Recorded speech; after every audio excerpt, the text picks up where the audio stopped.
last November when he checked on some of his hives in Florida. When I pulled into a bee yard in Florida, there was 400 hives of bees that 3 weeks before that looked great.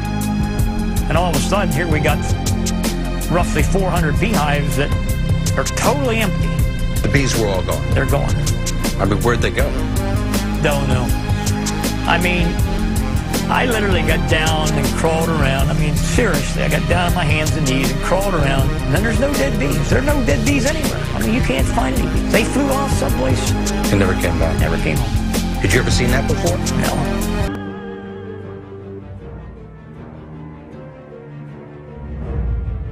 What, you're telling me that these people that dumped this AIDS-tainted blood in foreign countries, who killed children, have not been taken to task in the United States? It's worse than that. The U.S. government allowed it to happen. The FDA allowed this to happen. And now the government is completely looking the other way. Thousands of innocent hemophiliacs have died from the AIDS virus. And not only they're dying, their family members are dying because they're becoming infected. It's absolutely...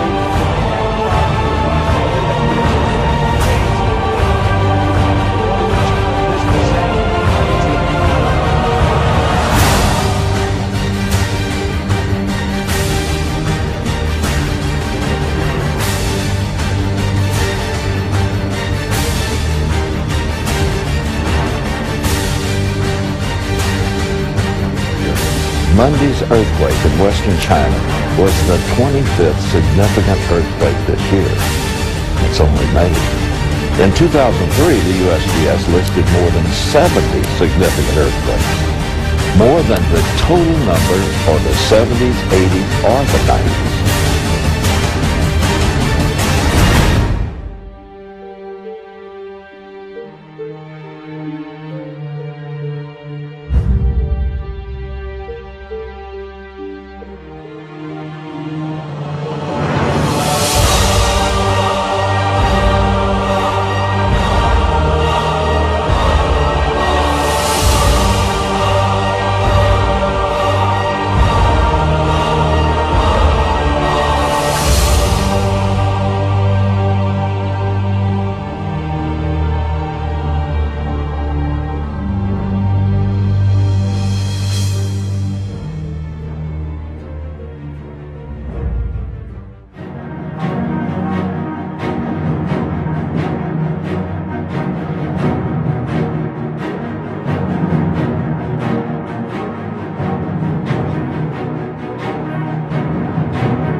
he begins to expose to them their sin, and he runs through with them their life. And every idle word that men shall speak, the Bible says, they shall give account thereof in the day of judgment.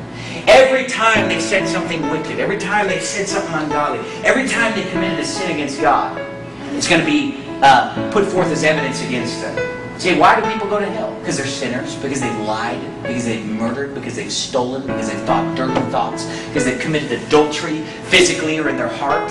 And so all those sins will be listed off. Angels will come and separate the wicked from among the just. Verse 50, and cast them into the furnace of fire.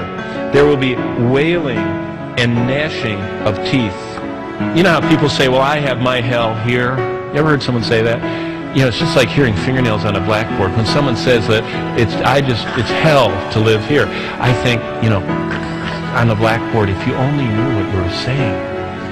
This is such a small glimmer. Pain that we feel now, emotional duress and depression and the bitterness of having the growing anger over sin that we don't deal with in our life is just a foretaste of the horrors. The torturers of life are just a foretaste of the horrors of hell.